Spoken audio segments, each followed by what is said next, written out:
What's going on, everybody? Welcome. Wake your ass up. New show here on BetsTV with your boy, host of this bad boy, Ray G. Y'all know on Twitter at Ray GQ. And we are excited. We are excited for this brand new show here on BetsTV. It's been a while. I know a lot of y'all have probably been like, where the hell is Ray? What's going on? But we are here every single day, Monday through Friday, 8 a.m. Eastern time to talk all things sports, all things betting. This is going to be a fun show. So really excited to kick this off, get back on the mic. And I have to introduce my partner in crime, the producer of this great program, Jordan Richards. Jay Rich, what's up, baby? Good morning. Good morning, man. Happy to be here. You know, we had a few things that came up early in the show, but I'm so excited, man. Like, we've been working on this for so long. I'm really excited to finally get this put together. I can't thank everyone enough behind the scenes who helped us with it. Can't thank you enough to have me riding with you again. Super excited for this show, man. And I can't wait for the people to see it. It's going to be a lot of fun. So let's get to the show.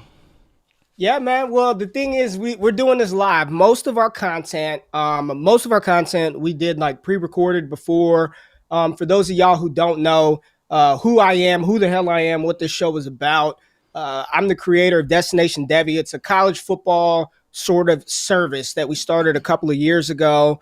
My former background, I played a little college football in my time, but really love everything about sports, man. I grew up in Las Vegas, Nevada. So I vividly remember hitting my first parlay during the time that the Detroit Pistons had Ben Wallace and Chauncey Billups, and we were too young to bet legally. But, you know, we got people, we knew people growing up in Vegas. We got to put in a couple of tickets at the books. So for all of this to come full circle from, you know, playing the college football game, being involved in the fantasy space, and then getting an opportunity to talk about these players and, you know, what their future outlook looks like every season, team win totals, all of that stuff. It's really cool to do this with you, Jay. And like you said, before we get started, and I want you to introduce yourself to the people who may be checking us out for the first time, just a couple of people to thank. The CEO of this beautiful operation, Kevin Adams, for really giving us the leeway to sort of run with this show the way that we want to run with it, to let us do our thing. Very appreciative of him.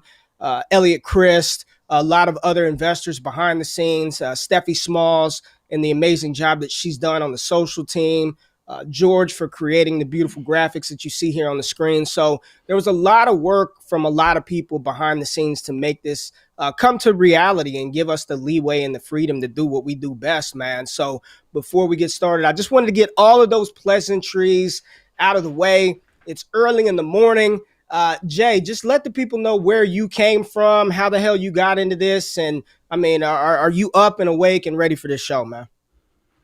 Yeah, I know. You know me, I'm usually a late riser, so this was a big commitment for me. You know, you said we want to do this morning show, and my background is actually in science. So people who don't know me, took a Bachelor of Science, didn't really want to use it, didn't like it, and kind of found videography and photography. And through that, I started to kind of do my own research and figure things out for myself. And, you know, I stumbled across your content, Ray. And what ended up happening is we kind of formed this partnership with Destination Devy, and, you know, Kevin Adams, our wonderful CEO, put his trust in us, and he kind of discovered you as you were coming up through the ranks and wanted us to do this morning show. And I'm so excited for it because, like you said, we're not just talking about football anymore. We're talking about basketball. We're talking about golf. It'll be everything across the board, anything you could think of. I'm just super excited, you know, finally to put a lot of my skills I've been learning over the past couple of years to life and really make this show as good as it can be, man. So I'm super excited for this and can't wait to get it started and show the people everything we've been working on for like the last month and a half. So you'll be talking about golf. I'll just, whoever the favorite is, if it ain't Tiger Woods, then I really don't know what the hell is going on, but we'll figure it out. So let's lay the ground rules for this show because a lot of y'all know us from the fantasy football space. And I just want to be very clear with everybody watching. This is not a fantasy football show. We are not going to be talking start sit, who to pick up off the waiver wire, how much fab you need to spend to acquire said player. We are talking betting, lines, futures, props, all of that. Now, if you are savvy enough and you can kind of put two and two together, If we're talking about a player, Kyle Pitts is over under receiving yardage total like 800 yards. If we're sitting here telling you smash the over on Kyle Pitts, or if it's somebody else and we're saying smash the under, well, then put two and two together. And then if you want to pick that person up in fantasy football, if you want to do that, then you can make that determination from there. But this show is a sports betting entertainment type show. And we've got different segments of this show. So, Jay, what's the first thing that we get into on this damn thing, man? All right, let's get into the morning run. Wake up! This is the morning run. Run, Forrest, run! All right, so the morning run segment, what we do here in this part of the show is just kind of talk about what happened yesterday, the day before, last night. What happened in the sporting world of news, of consequence, things that we can look at to make better decisions when we're trying to win some cash here in the future. And there were a couple of things that happened last night. I live in the great state of Texas, right outside of Dallas. So I was very excited to see that Hard Knocks returned last night. And America's team, the Dallas Cowboys, are featured on this Hard Knocks episode. If y'all didn't watch it last night, close your ears, look away, because I'm about to spoil the whole damn thing for you. Like, you had last night to watch it. Jay, I don't know if you got a chance to watch it, so you can chime in here. But if you didn't, close your ears, because I'm going to ruin the whole damn thing for you. But most of us have been paying attention on Twitter. So it's, as we're watching the actual production play out, we've seen a lot of the things that have already happened. They went through the Hall of Fame game and early training camp practices and Dak Prescott being injured. But I thought it was really well done. It was interesting to see who they featured in the first show, and some of the players that were definitely of highlight there. Dak Prescott, Ezekiel Elliott.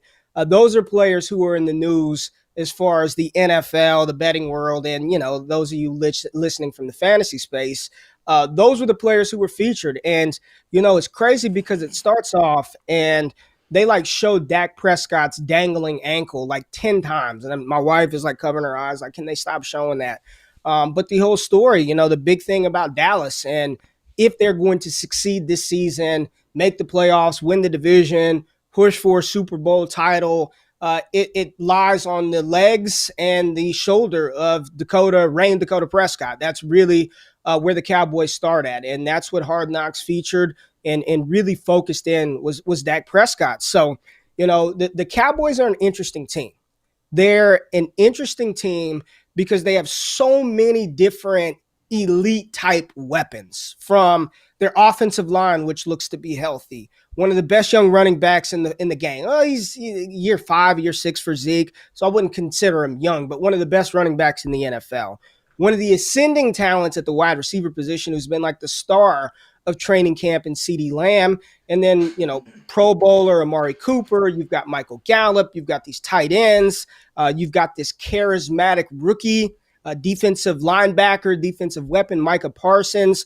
And all of these players individually have player props that are hot ticket items right now. Dak Prescott, Zeke Elliott, the receiving core, defensive rookie of the year with Micah Parsons.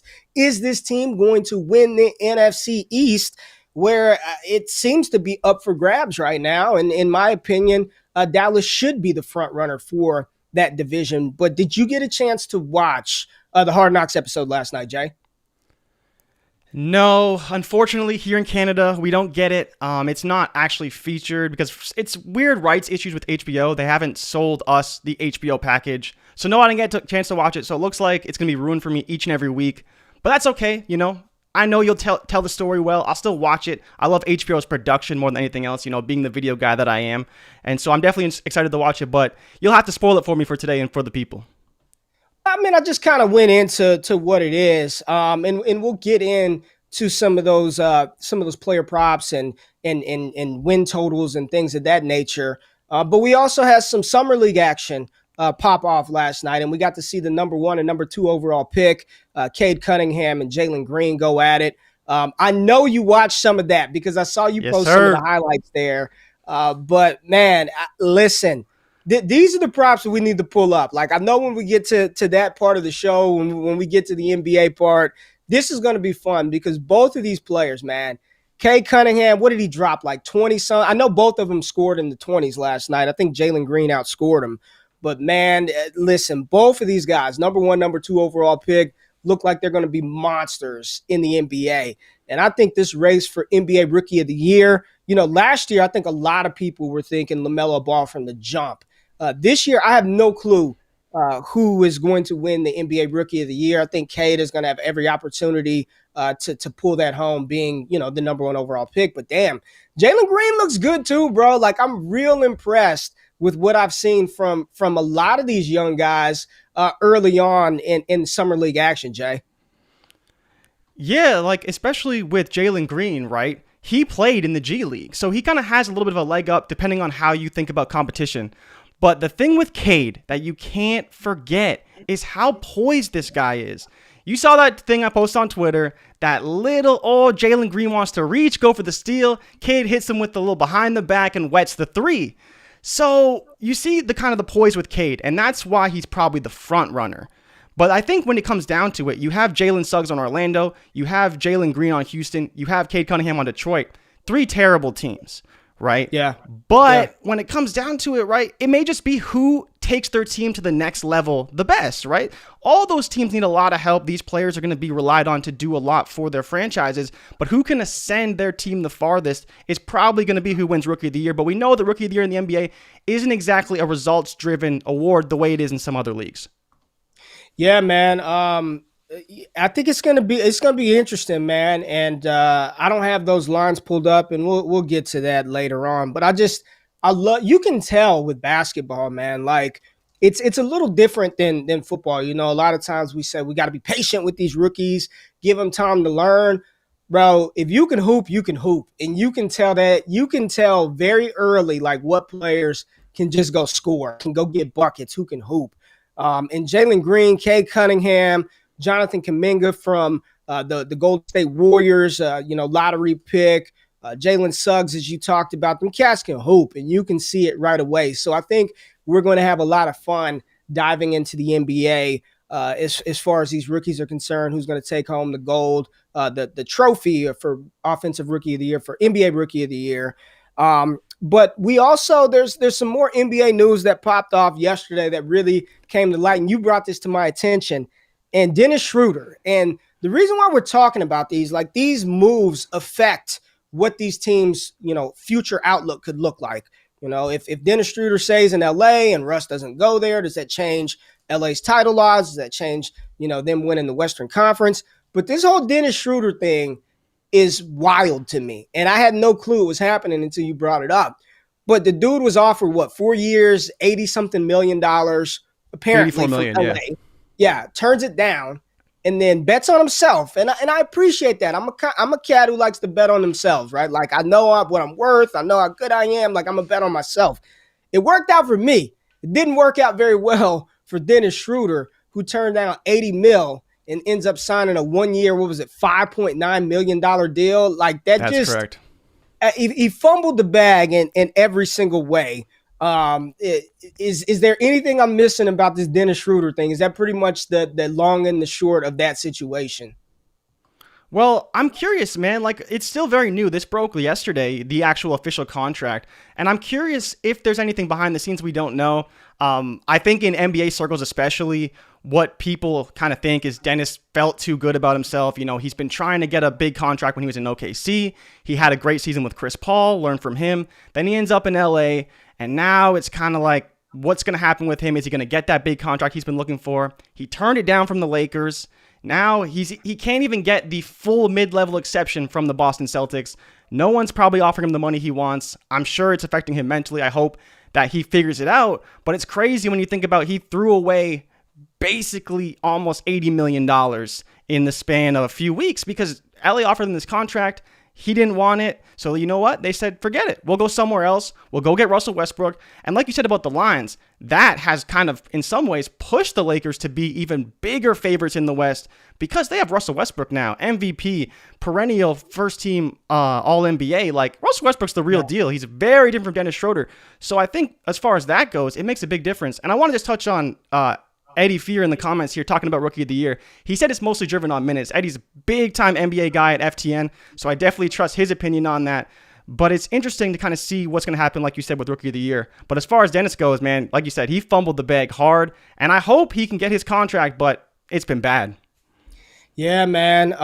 We'll see how all that plays out. But this is what the morning run is, right? We're setting out the segments for you. We just run down everything that happened or the important things that happened in the sports world. And then this part of the show, we transition into getting into making that money. So do we have another segment here, Jay, or do we just need to roll in to the NFC East? Because that's what we're talking about next, bro. All right, let's get into Beat the Rush. Let's do it. Wake up! This is Beat the Rush. Get out of the way, jackass! All right, let's talk about it because it's football season, baby. That's where we're at. We have all the NFL teams kicking off their preseason this week, starting on Thursday.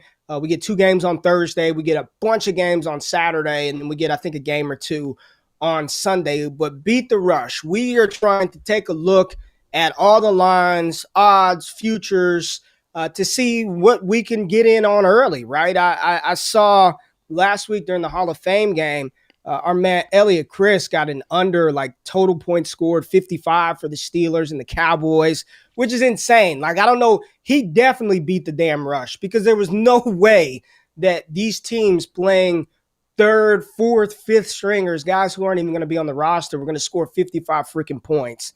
So he definitely accomplished the spirit of this segment, Beat the Rush. But we're going to dive into, we're going to start this show out, Wake Up with Ray G, talking about the NFC East. And in particular, because I'm in Texas and you see the Cowboys helmet in the back, we're going to start with the Dallas Cowboys. We talked about Hard Knocks at the beginning, but we are going to talk about the Dallas Cowboys and looking at some of the players, some of the lines. And I think, Jay, you got that on the screen for us right now. So right now, Dallas is plus 3,000, become Super Bowl champs, plus 1,200, NFC number 1 seed, division, plus 130.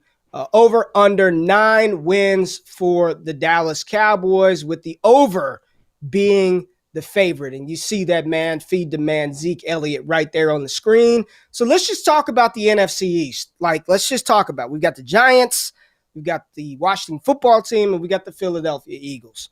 Most people believe that the Eagles are one of the worst teams in the NFL. The receiving core is not good. There's question marks around the quarterback. Do they want Jalen Hurts? Do they want to get rid of Hurts? Are they going to get Watson? Are they not going to get Watson? Who the hell is the starting quarterback? Because Nick Sirianni still doesn't want to name a quarterback as the starter. So you got Philadelphia and all those question marks around Philly. Then you go, let's take a look at the Giants overall, right? You got Daniel Jones, Kenny Golladay. They brought him in. He's hurt again. Saquon Barkley working his way back from ACL injury last season. And a defense that, they've got a decent defensive front, but the linebacking core, the secondary, still trying to figure out what the Giants are going to be. Joe Judge is making players retire every single week, running laps, running sprints, cussing folks out. Kelvin Benjamin getting fired on his day off. So we don't really know what the Giants are going to do. We're still trying to figure that situation out. And then I think the biggest contender, the biggest challenger to Dallas in the NFC East is the Washington football team because of that defense. They have a star-studded defensive line littered with, I believe their starting front are all first-round picks. The kid from Mississippi State, I think it's Sweat or whatever his name is. They've got Reed, and they've got the 2 Alabama guys on defensive line, and then of course Chase Young from Ohio State. So they've got a phenomenal defensive front, which should be the strength of that team. Then you look at Terry McLaurin, Antonio Gibson. They bring in Curtis Samuel. You get Fitzpatrick back there. That YOLO type mentality, slinging the ball all over the field. De'Ami Brown, the rookie wide receiver out of North Carolina. So I think the football team are the biggest challengers to Dallas in the NFC East. But if we're just talking about what team is best prepared, in my opinion, to win that division, to produce points, to score, to help us win some money, it's the Dallas Cowboys. And Jay, can you put that graphic back on the screen to see what their odds are to win the division? Plus plus 130. I mean, that's they're not the best odds, right? But I'm taking it. I don't think there's anybody else in this division that's going to knock off the firepower that this Dallas team has. And if we're looking at the over/under win totals, man, 9. The, I don't even think 9 is what's required to win the NFC East. But if you're asking me right now, Jay, I'm going to take the over on Dallas. I am bullish on this Dallas team. The defense can't get any worse than it was last year. Literally one of the worst. And it's ironic that they bring in Dan Quinn, who literally had one of the worst defenses like in NFL history to run this Dallas defense. But a big part of that is the emergence and the potential that Micah Parsons can bring to that team, a healthy Leighton Vander Esch. You get that the defensive backfield shored up with some draft picks, some young guys, some players coming off of injuries, some players developing. And then the offensive side of the ball, Dak Prescott. That's where we start. It starts and stops with Rain Dakota Prescott. And we saw him last season on a historic pace as far as passing yards per game, what he was expected to hit in total passing yards for the season. One of the best quarterbacks in the NFL. They worked out his contract situation. And, looking at everything from, beat reporters and practice reports, the ankle is healthy. There's no issues with the ankle. Right now, the biggest concern with Dak is the shoulder. Having taken an extended period of time off, probably not throwing a lot. And they referenced it in Hard Knocks. They were like, yo, we're pushing him a little too hard. Let's reel it back in because we don't want him to suffer any injuries. And, of course, we've been following what's going on, so we knew that he hurt his shoulder. So I want to take a look at Dak. Let's pull up what Dak's totals look like, what his potential odds are. So right here, Dak Prescott, the real MVP, Rain Dakota Prescott, plus 1,600 to win MVP, comeback player of the year, plus 210, passing leader, plus 600, over under passing touchdowns, 31.5. Hey, listen, I outside MVP, I'm probably ain't going there. Let's get that out of the way. I think MVP is going to come from a different player. It's a quarterback-driven award. But comeback player of the year is what I want to focus on, Jay. And I'm trying to think through this right now. What other players, Saquon Barkley should absolutely probably be up there. And when we take a look at the Giants, we'll talk about what Barkley's odds look like for comeback player of the year. But I think this is Dak's award. If Dak plays the full, 18 games, 17 game season, and he does what we expect him to do with that offense, I think it's a lock. You don't have, Alex Smith was destined for that award because of everything that he went through. Literally almost losing his leg, multiple surgeries. I know we've seen pictures of Alex Smith dealing with that. But, literally on the Hard Knocks episode, Dak talked about it. And if you watch, and I don't recommend going to pull this up because I just don't like looking at it, but when he snapped his ankle, he grabbed it and tried to snap it back into place. Blows my freaking mind. And he talked about that on Hard Knocks. He was like, the first thing I tried to do immediately was to pop it back into place. And it elicited so many emotions in me. When I was younger, man, we were playing football in the yard, love the game. So we were doing full-fledged kickoff, and I was returning the kick. I slide and do the splits front ways. So I'm in a front split position. I'm not that damn flexible, so I can't do the splits, and I damn sure couldn't do it back then. But slip, and someone fell on me from the side. And what ended up happening is my cleat was stuck in the front of the ground. So my legs stayed stationary, but my body went sideways. Long story short, snapped my femur bone in two, pow, like a toothpick. Snapped it in two. And one of the girls that was out there that was playing football with us, I vividly remember this before blacking out. She grabs my leg and is like, it's just a cramp. And she tries to straighten my snapped femoral bone leg out. And the next thing you know, I woke up in the back of an ambulance, just passed out because of that. So just thinking about Dak trying to snap his ankle back into place is just, and he didn't even cry. The shock in that moment, it didn't hit him. And he said until he got on the back of the stretcher and they were on the back of the cart and they were carting him out of there. But long story short, I think this is Dak Prescott's award. If you're asking me right now how many units I'd feel comfortable with putting on Dak, I'd probably put 2 units on Dak as comeback player of the year. He's got the offense around him. The Dallas Cowboys have the national stage, man. They're going to play in prime time multiple times. Dak is a likable guy, and they're going to sling the ball around in this Mike McCarthy, Kellen Moore offense. And with those weapons, I see no reason why Dak couldn't push or can't push to even be the passing yards leader here in 2021. Where are you at with Dak with these odds? MVP, comeback player of the year, and more importantly, for me, what I'm looking at is Dak as comeback player of the year. I like them a lot, to be honest. I remember when we actually saw these lines come out, and I believe Dak was like 30-1, even 50-1 at one point for MVP. I believe actually one of our favorite sharps, Elliot Christ, has Dak at 50-1 that he got like way early in the summer. And it's one of those things that when you're betting and you know the Cowboys are going to be on Hard Knocks, you know those lines are only going to move one way. They're going to move to the overs. The hype's going to build, all these things, right? But in regards to Dak, and you made that Alex Smith comparison, he is coming off a pretty major surgery. Like you said, we saw his ankle completely snap. And, like you said, he was trying to literally put it back together. That's the competitor that he is. He tried to put his own snap ankle back in place so he could get back up and keep throwing passes. Now, the one stat that I believe I found, and I didn't pull this myself, so don't think I'm some statistician, but I believe Dak Prescott was the first player to ever throw for 350 passing yards in the first four games consecutively ever of all time. So you think about that kind of pace, and a lot of people talk about how unsustainable his pace was. But kind of going back to the Washington football team, and while you were going on, I pulled up their odds for the division. They're plus 260. So basically you'll get twice the money if you think the football team can win the division. But that matchup, twice a year, to get the Dallas Cowboys offense versus the Washington football team defense, it's going to be incredible to watch. The way they handled that defensive line, that front, all the players on the defensive backfield as well that the football team has. And then the Cowboys with CeeDee Lamb and Michael Gallup and Amari Cooper, who just recently came off the pup, Ezekiel Elliott running the ball.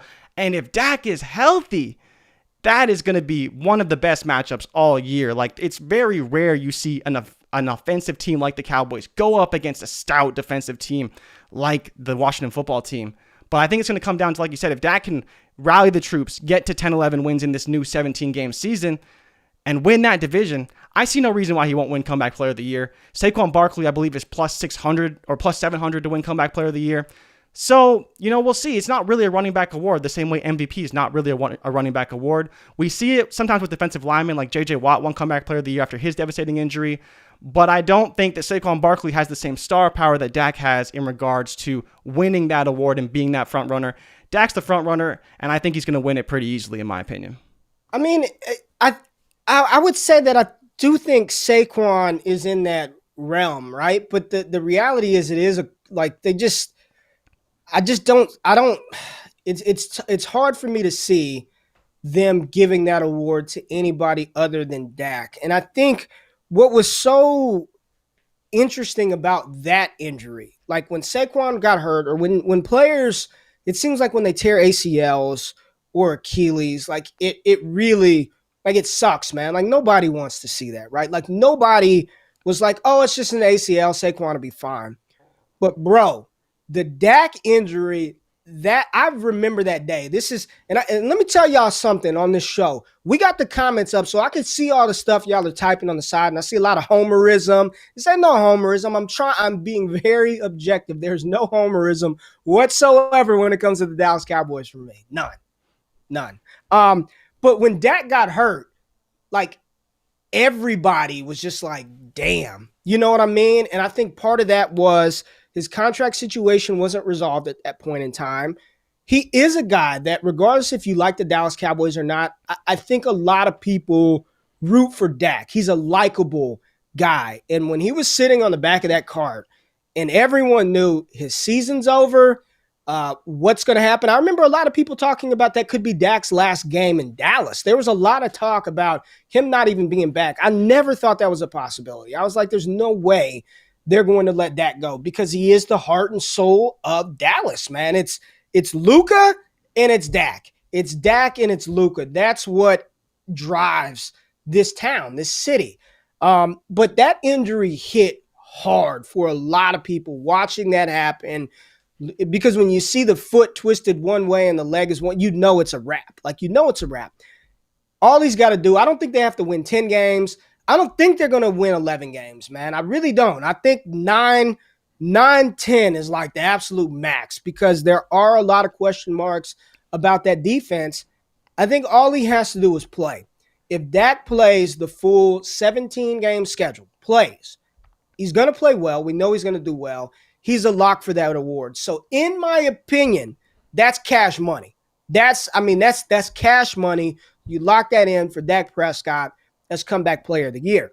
Now, as we move through this Dallas offense, who we got up? Who we got on the docket, man? Are we going to talk Zeke, or are we going to talk the receivers? Where we at? I got the Dak, but then the one thing I wanted to just bring up, because it came up in the comments as well, is actually talking about Joe Burrow, right? Because you're talking about someone who, devastating injury, saw him on the card. Like, I do remember watching Joe Burrow go down and being like, no, just because it is impossible for you to have even watched college football and not seen Joe Burrow's face. He was the face of college football for an entire season. He orchestrated the best offense statistically of all time. He went to Cincy, and he was throwing the ball a ton. We knew his offensive line was bad, but is he going to come back after, I believe he tore all 3 ligaments in his knee, his ACL, his PCL, and his MCL. And they're already talking about how he's a little bit skittish in the pocket. There's some reports kind of mixed. Is he great? Is he feeling good? How is his confidence? All of these things are impossible to judge. But I think that, like we're talking about with the quarterback award, Burrow is a respectable candidate, but I don't think he has the same pull that Dak Prescott has in the media and all these things. Like, the media is going to drive this award, like you're saying. Like, the media is going to drive this award. So if Burrow plays, okay, and the Bengals only win like 4 games, they're going to talk about him the way they probably talked about Tua last year, where it's like, oh, is he okay? Is his confidence shaken? Is he fully healthy? All those things. So it's not that I don't think he couldn't win it, but he's going to have to play really, really well. And I just think Dak, like you're saying, is in a much better situation to succeed in that offense in Dallas. Well, and the good thing, so for those of y'all who don't know, if you go to ftnbets.com, we got a prop shop, and it's freaking awesome. And you can just type in sport, the name of the player, and everything about the player pops up. Like, it's super cool. So as Jordan was talking, I'm looking through Joe Burrow's odds to win comeback player of the year, and you can get plus 700 on Joe Burrow right now from a couple of different books. I think the issue is Cincy. How many games is Cincy going to win this year? I mean, the offensive line is still not good. They've got super weapons across the board from, Joe Mixon, T. Higgins, Tyler Boyd, Jamar Chase. We know the offensive firepower that they have. I don't think they're going to win enough in order for Joe Burrow to overcome the story around Dak. And that's part of it, man. He plays for the Dallas Cowboys. It's Dak Prescott. It's the season that he was having prior to the injury. I mean, it was historic. Joe Burrow was lighting it up. I mean, Joe Burrow, for all the punishment that he took as a rookie, man, like, he was playing exceptionally. And then you're right. He tore every damn CL in his knee, and he's ready to roll. But I just don't think that Cincinnati's got the cachet that they're going to win enough games for Joe Burrow to overtake Dak, especially if Dak wins the division. I don't see any world in which the Cincinnati Bengals win the AFC North. It's not happening, man. You got Cleveland, you've got it ain't happening. So I got love for Burrow. I think he's going to be awesome. But I see in the chats right here, Brandon said Burrow would have to go for 5,500 yards, 50 touchdowns, 4 interceptions to win comeback player of the year. I think this is Dak's award. So if you're out there and you're looking for that and you just want some an easy future bet, put up for Dak. I think Dak is going to get it done. That's a health bet. If he stays healthy the entire 17 games, and I'm stretching it. Hell, even if it's 16, if he had to sit out a week because we locked up the division and they're just sitting out a week, then I think he's good to go. I think it's Dak Prescott. But I want to pivot to what helps Dak and what also helps Ezekiel Elliott, because Zeke Elliott was probably, outside of Micah Parsons, I'd say one of the stars of Hard Knocks last night. And they showed this clip of Zeke through the years. And my wife, who watches sports with me, but she's not some betting enthusiast. She's not on Twitter paying attention to all this stuff every day. And her first comment is, oh, he looks much skinnier. Like Zeke lost weight. Like that was her first thing. She's like, oh, he lost weight. He looks noticeably smaller. Zeke looks noticeably smaller. I think the report came out. He's his lightest weight since Ohio State. And we know what Ohio State hammerhead Zeke Elliott was doing when he came into the league and when he was in college. They've got their offensive line back, and I think a lot of people forget that they didn't have La'el Collins at all. Hip surgery before the 2020 season. Collins is out. Tyron Smith, still one of the better left tackles in the NFL. I'm not going to say the best because of age, injury catching up with him, but he's still one of the better left tackles in the NFL. Played 2 games. Zach Martin, one of the best offensive guards, one of the best offensive linemen, period. And we got to see his versatility last year, playing tackle, center, guard. He played in 10 games. They lost Travis Frederick before the season, all-pro center. So when you look at Dallas, they had 4 Pro Bowlers missing from that offensive line. They did not have that continuity on the offensive front. And say what you want, offensive line matters, man. That offensive line matters for the quarterback position. It matters for the running back position, and it trickles outside to the wide receivers. If the quarterback doesn't have time, he's not going to be able to deliver the ball to those wideouts. Dallas pass catchers were catching passes from Dak Prescott. They caught passes from Dak Prescott, Garrett Gilbert, Andy Dalton, and Ben DiNucci last season. And let me tell you, DiNucci, whatever, he's not good. Garrett Gilbert is a little bit better, but he's not as not good as Ben DiNucci. Andy Dalton is a serviceable backup. Everything about that Dallas situation, hell, everything about the NFC East was wrecked last season. I mean, Philadelphia decimated, Dallas decimated, the football team trying to figure it out, the Giants looking like a cluster, you know what. But they bring back their offensive line. Tyler Biotish, the second-year center, more time in that system. Connor Williams looks bigger and stronger. We saw reports and videos of him going head-to-head with Aaron Donald and holding his own. You get Tyron Smith back healthy. You get Zach Martin back healthy. And you get the dancing bear on the right side, La'el Collins, back. This bodes well for Ezekiel Elliott. I don't know why people are that concerned. I understand the allure of Tony Pollard. And some people who give you the advanced analytics that say Tony Pollard is a better running back than Zeke. Yeah, that's not smart. He's not a better running back than Zeke. Stop.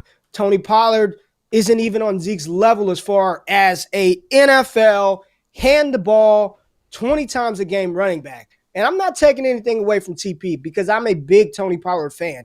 He's best used in conjunction with a proper bell cow. Tony Pollard isn't that. He's not that. And right now with Zeke Elliott, do we have a graphic for Zeke? Do we have Zeke graphic, Jay? I do not have a Zeke graphic right now, but I just pulled up his rushing yards line. And so his rushing yards line is 1,100 yards right now. Pretty much on most of the sports books, it's about 1,100 yards. But to kind of give you some stats behind that, every year Zeke has gone over 300 carries. He's gone over 1,350 rushing yards. So basically, like you're saying, as long as he's healthy, then we're going to be okay to kind of make that bet that Zeke is going to go over that 1,100 number. Last year was kind of the weird year where he only had 244 carries for 980 yards. But like you mentioned, decimated offense. They were always behind in games. They were always throwing the ball. So there's a lot of things working against Zeke. But if that offensive line is healthy, if Dak is healthy, they're going to be able to move the ball much better than they did last year. And like you mentioned, bringing in Micah Parsons and some of these other defenders to fortify this defense, it should be a little better as well. They're not going to be allowing 35, 40 points a game to where they have to throw the ball. They're going to allow Zeke to run the ball more often and kind of establish that run that we always talk about. Got to establish the run. And I think that Zeke's going to be great this year. Like you said, he slimmed down. He's actually listed at 228, but the report came out he's 218. And so we love it in football when you hear running backs slimming down. It means they're going to be more agile. It means they're going to be faster. 1,100 yards is a pretty light number for Zeke right now, especially when you consider he's gone way over that multiple times in his career, 3 of 5 years. 1 year he was suspended, and last year we know about the dumpster fire with the offensive line. So I love that number for Zeke. I'm sure you feel great about it too at 1,100. Let me know what you think about that. Yeah, I'm smashing the over. And, I did some quick math here, and I had to use the calculator because math isn't my strong suit. That's 65 yards a game. At 65 yards a game in 17 games. So I'm giving, 17 games. Zeke plays all 17. And I think Dallas is playing all 17. Zeke ain't sitting because they're not running away with Dallas isn't going to be 13-4 or 14-3. Like, that's not what they're going to be. So they're going to have to play every damn game. Zeke's playing all 17. Barring any injury, that's 65 rushing yards a game for Zeke Elliott. And you just said that every year that he's gotten 300 plus carries, he's gone over 1,100 yards. I don't even think he needs 3. I don't think he needs that with the extra game. The offensive line, I cannot stress how important that is for Zeke. And you can call him a system running back, call him whatever you want. But 1,100 yards, that's over, and over again. Marshawn Lynch, where that video and Lynch was like over and over and over and over. I'm smashing that for Zeke. You've got to refocus. Zeke knows he had a bad season. It wasn't just the fact that he had sub 300 carries, sub 1,000 yards. He was turning the damn ball over left and right. I think he led the league in fumbles. It seemed like every game he was putting the ball on the ground. Listen, here's my overall thought from 2020 with a lot of players. This is wholesale across the board. And I'm talking rookies, Henry Ruggs. I'm talking, all these players that we had high expectations for, especially the young guys, but even some of the veterans. Outside of like a strike season, we haven't seen anything like the lead up to the 2020 NFL season. There was a point in time where we didn't even think we were going to get the football season because everything that was happening with COVID, everything that was going on, limited practice time. I don't believe any teams had OTAs. I don't even think that happened. I know they didn't have the rookie mini camp. Everything was just weird in 2020. And I don't know how focused that's the part of what we do, whether that's from the sports betting side, the fantasy side, or just the casual fan side. We don't know what these players' mental state is like. Like, if we could figure out that X factor, I think that would give us an edge in so many different areas. If we just knew Zeke didn't do a damn thing over the summer, he parlayed, he went to Cabo, he had a good time, he was quarantined, he ate a bunch, he's 240 pounds, he's slow, his hands suck. Like, yeah, we would have avoided Ezekiel Elliott last year, but there's no way for us to figure out psychologically what has gone on with these guys without them telling us. But this season is normal. This offseason has been normal. Like, you see fans in the stands, players, it looks and feels normal. So I'm going to bank on the side that Zeke realized how bad he was in 2020, how inefficient, how ineffective, how much he cost his team with turnovers and maybe conditioning, that he has come in refocused with this team and they're on a mission to score points. Mike McCarthy, that's what they want to do. You go back to when Mike McCarthy was coaching the Packers.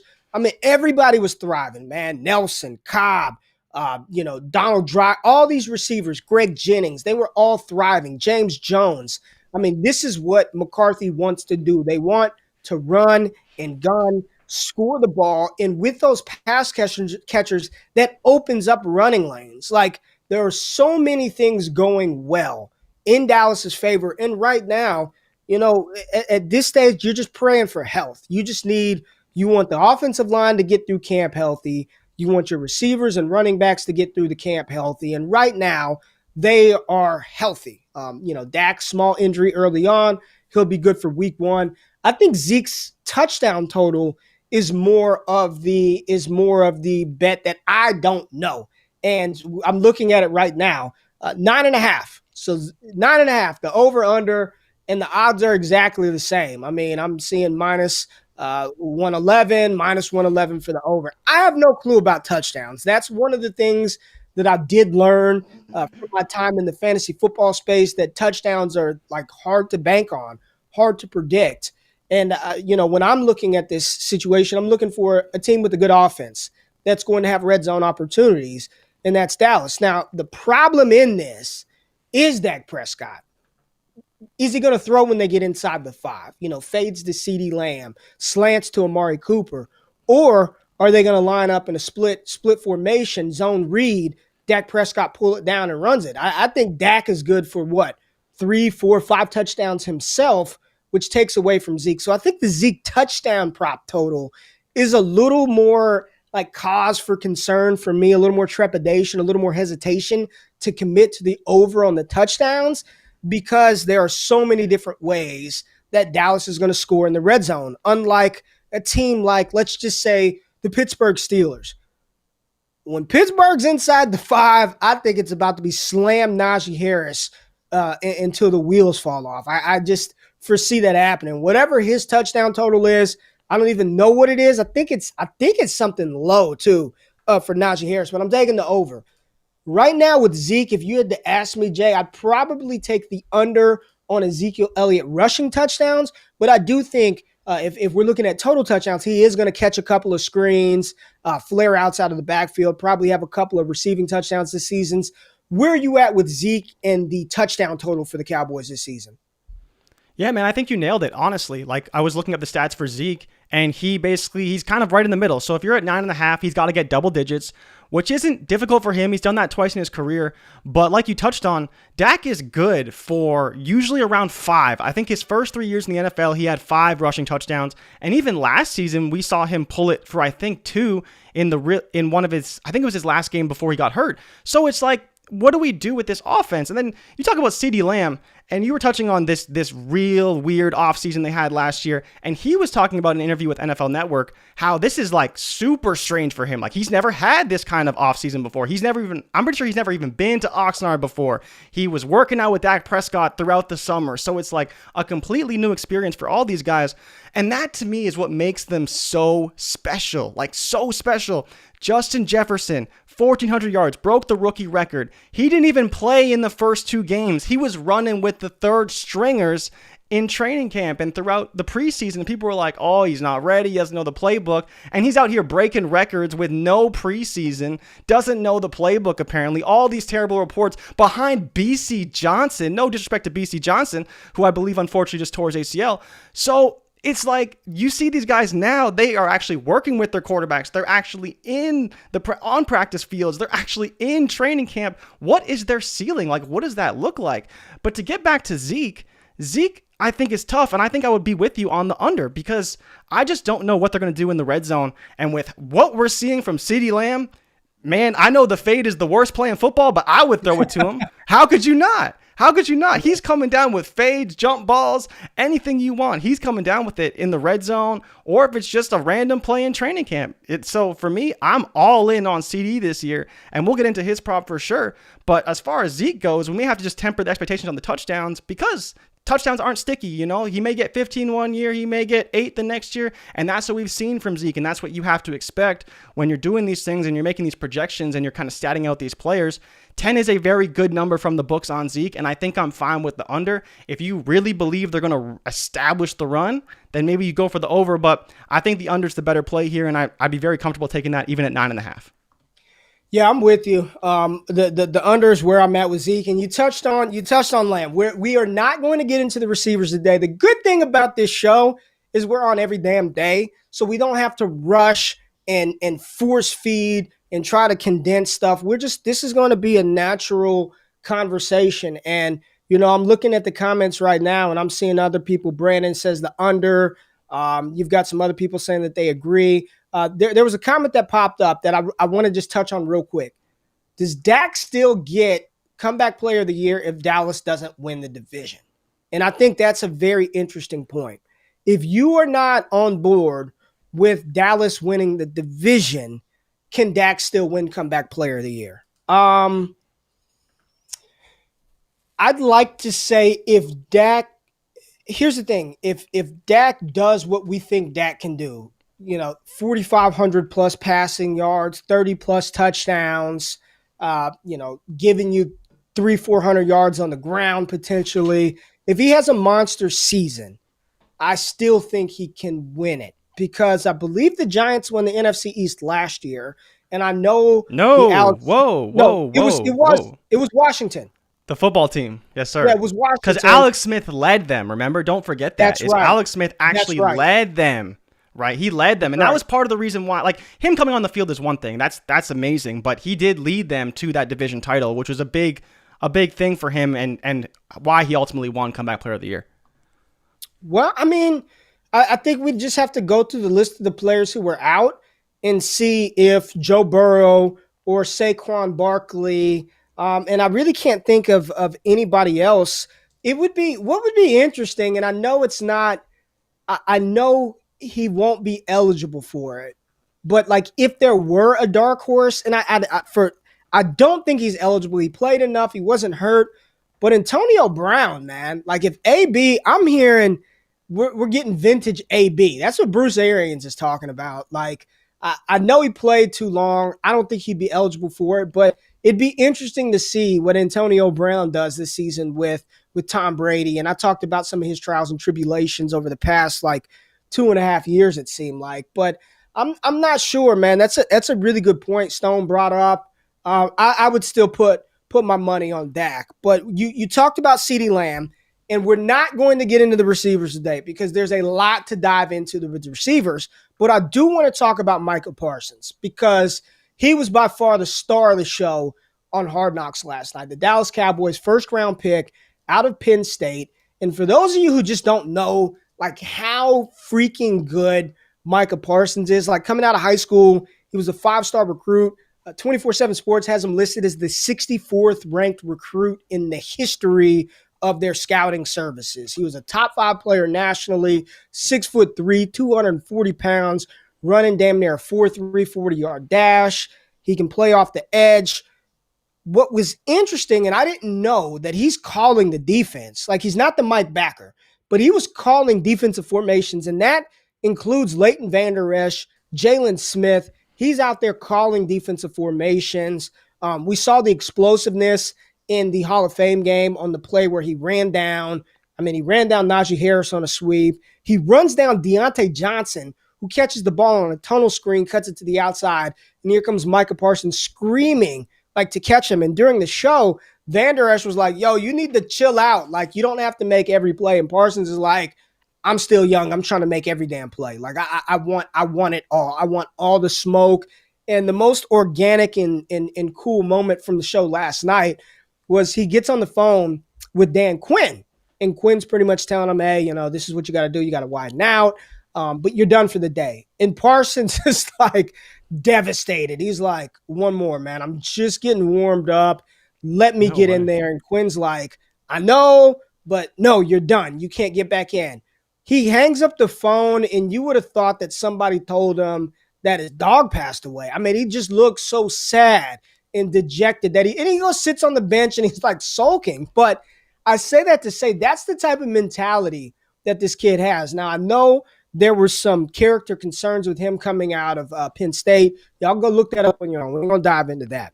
But when I'm looking at Defensive Rookie of the Year, and I'm thinking about the players that were drafted, first defensive player was J.C. Horn, cornerback out of South Carolina. I think in order for cornerbacks to win that award, the defense has to be improved, the team has to be good, and you have to catch a lot of interceptions, which is it's not an easy task, right? We saw Hall of Famer Charles Woodson accomplish that feat as a rookie when he was drafted in 98 by the Oakland Raiders. But I don't foresee Patrick Surtain or J.C. Horn winning that award. I think this is Micah Parsons like through and through. And right now, you can get Micah Parsons at plus 550. So, 5-1 odds for him to win Defensive Rookie of the Year. That's what we've got on our prop shop. He's not winning Defensive Player of the Year, plus 10,000. We ain't doing that. But Rookie of the Year, I think, again, Micah Parsons is going to be in a position, because that's all we're trying to do, right? Like when we're doing this and we're in the projections and where we would place our money, we can't predict the future, but we're just trying to find the best situation for that bet to cash out, for it to come to fruition. And I think with him playing this kind of just wrecking ball position, I've heard some wild stuff about Micah Parsons. I saw somebody drop a Sean Taylor comp. Little too aggressive for me right now. I ain't going that far. But as far as a playmaker, the motor, the mentality, the attitude, and how bad that defense was, I think Dan Quinn has a chess piece that he's going to be able to deploy all over the field. And I think Micah Parsons, is as good as it's going to get when you're talking about a situation, the talent, and the player to win Defensive Rookie of the Year. Where are you at with Parsons, man? I love Parsons. And so to kind of touch on the other guys that are favored, you pretty much have, I believe it's 6 edge or linebackers that are going to be the top 6 guys as far as odds for Defensive Player of the Year. Then you have the top 2 cornerbacks, J.C. Horn and Patrick Surtain at plus 1,400. The closest ones that I could see, like Jamin Davis, if he comes into Washington and has a massive impact on that defense, which is going to be extremely difficult to do. Like, we know how good this Washington defense is. So if Jamin can go in and he can really establish himself in that defense, be kind of that piece they really needed. Did they need him? No, he's a luxury pick, but he can have a profound impact on that defense. And with how good they'll be, he could maybe win it. Like we've seen guys come out of nowhere and win Defensive Player of the Year, like Darius Leonard when he won it, I believe 2 or 3 years ago. He just got a massive extension from the Colts. So I'm curious kind of how this all plays out. But like you talked about with Parsons, dude is an animal. Like the amount of times I watched him at Penn State and just was like, this guy is all over the field all the time. And when we were talking about him back, I want to say even last September when you were telling me about how good he was and to watch him more and more, it's crazy to me that he didn't go top 5 because he's one of those guys that every year there's defensive players that are listed top 5. They're going to go top 5. They're top 5 picks. They're top 5 talents. And, there was character concerns like you mentioned, but he's got the talent to be worth it in the top 5. He was always that talented. And so I think that's a great bet. I wouldn't necessarily put my bets on anybody else other than maybe Kwity Paye, who's in Indianapolis now, right? He's a guy that could make another profound impact on another great defense. So you talk about Jamin Davis plus 800 and Kwity Paye at plus 1,000, 10-1. I think those are kind of the main guys right now. I don't know if Jalen Phillips is going to be I don't know if he's going to make a profound impact right away. I like that Miami defense, but I think I prefer the other two a little bit better with some juiced odds. How do you feel about those guys versus Parsons? Yeah, I feel nothing. It's Michael Parsons Award. All right, we are coming up to the end of the show. Dog, we got the rant lined up? Yeah, I got you for the rant. Drop the rant, baby. Drop the rant. It doesn't matter what you think. I'm going to shove that up there. You know what?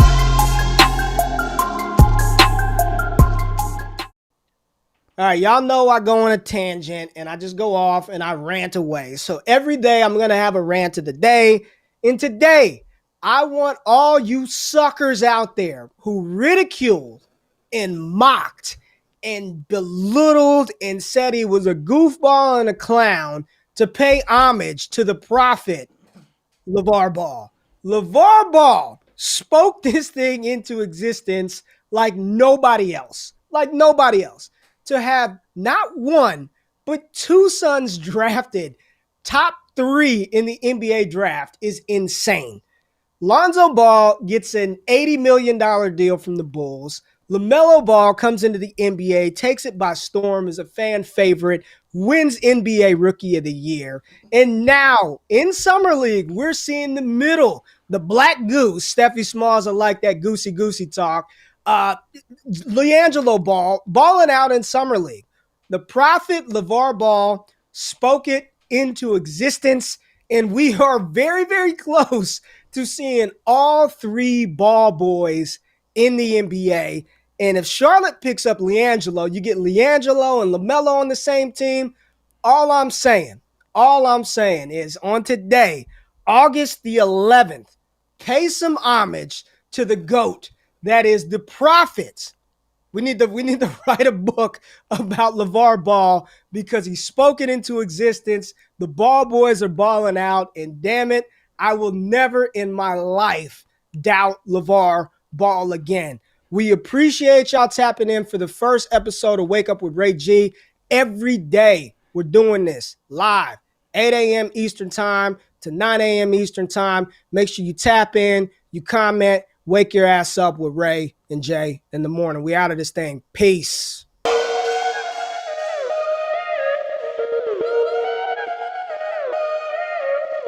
Whoa.